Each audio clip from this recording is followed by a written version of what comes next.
Febi recommends that any diagnosis and maintenance is carried out by a fully trained vehicle technician.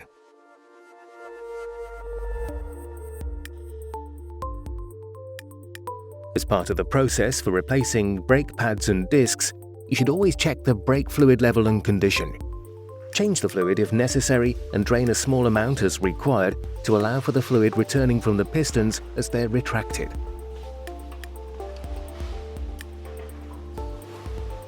Now raise the vehicle. Remove the wheels and inspect the rims for damage and the tyres for any abnormal wear or damage.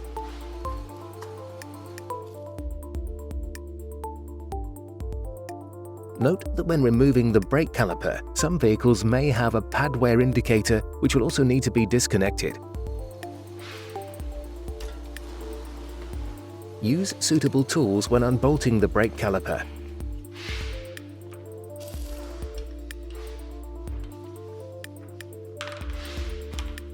When removing the caliper, ensure that you do not place too much strain on the brake hose and secure the brake caliper using the hook provided in the febi.bilstein brush set.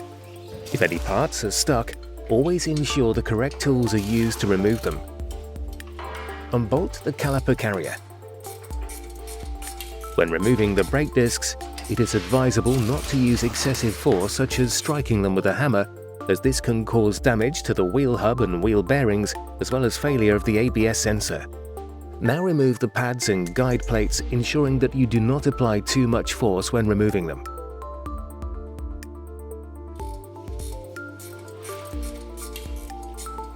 To avoid any damage, only push the brake piston back using the correct tools and then clean the brake caliper.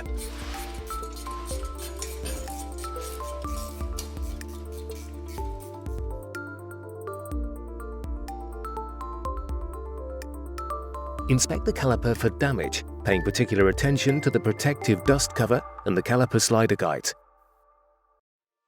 Inspect all surrounding parts and components for wear and damage. These include steering and suspension parts, bushes, bearings, brake hoses and pipes, wiring and connectors, ABS sensors, shock absorbers and springs. Worn suspension parts can cause vibration when braking, and defective shock absorbers can extend the braking distance. It is advisable to inspect the old discs and pads, as wear patterns can give you an indication of underlying faults with adjacent components.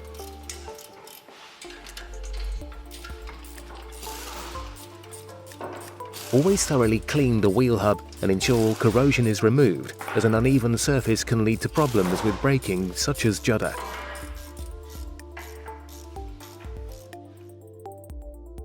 Once cleaned, measure the hub for runout with a dial gauge to ensure you have an even surface.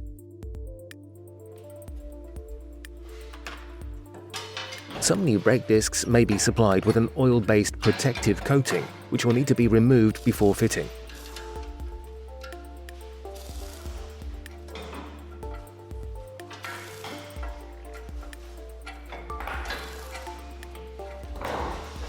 Clean the caliper carrier. Apply ceramic paste to the contact surfaces of the caliper carrier and guide plates where fitted. You should inspect and clean the wheel fixings and replace any that appear worn or damaged. Refit the caliper carrier, ensuring the bolts are correctly tightened to the vehicle manufacturer's recommended torque setting.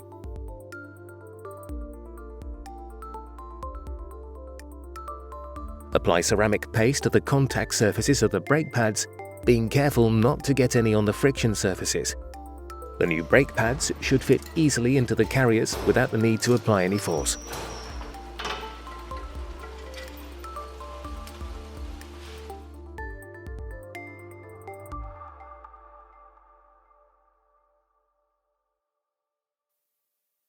Refit the caliper, ensuring it is tightened to the correct torque as outlined by the vehicle manufacturer.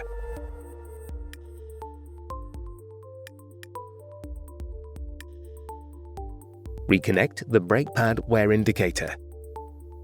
When refitting the wheels, do not use an impact wrench. Lower the vehicle before tightening the bolts to the correct torque as outlined by the manufacturer. Press the brake pedal until normal pedal pressure is felt, check the brake fluid level and top up if required.